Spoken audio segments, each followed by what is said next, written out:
Hello, today I am going to be showcasing another strategy, and this one is for Cripple Moab. Cripple Moab is a pretty weird tower, and it's not really used a lot, maybe because it's not super strong, but I'm going to be showing you how to use it.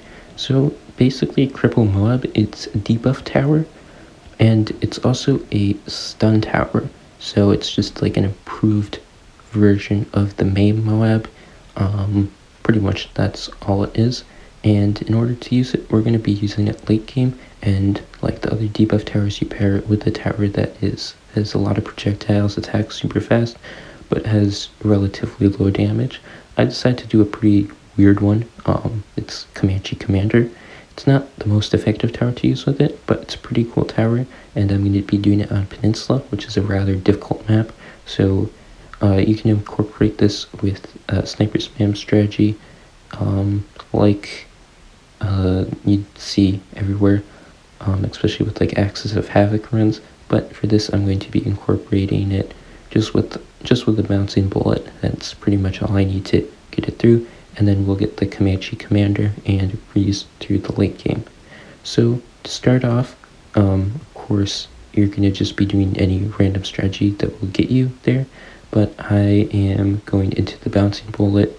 I'm going to like outbuff it, get the Comanche defense, get the main mob, and then I'm going to go into like the regular setup. So one thing that you want to make sure is that you would have Alk on him. It doesn't have to be the first priority, it can be the second priority like I have here. The 401 Alk will hit the main Moab as well.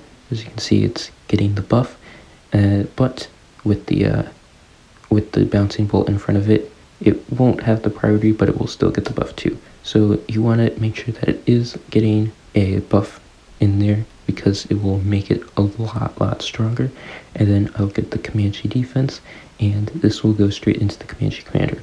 Normally, you would definitely get the Comanche Commander first, because it makes things a lot easier. This is a late game tower, but I decided to be extra special and not do that and get the Cripple Moab first, because why not? And then later on, after some kind of close rounds, we'll get the Comanche Commander, and then after that, things will be pretty cool. So with the support that this gives the debuff, so it's going to be doing it, the Comanche Commander is going to be doing a bit more damage, and it also gives us stun, so you are going to have that built in, so then we can kind of get some support around that.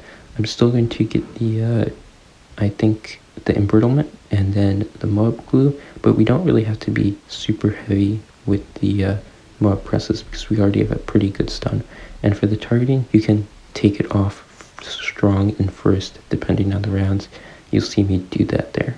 So I believe I get the embrittlement, the Moab glue, a Sabo, and I think one Moab press. I'm not too sure, but you are going to make sure you want to reapply the Sharpstone, which I don't do here for some reason, but then we can do a Genie, just basically all of Geraldo's items that are useful, and that will help out a lot. So that's pretty much all there is, and goodbye.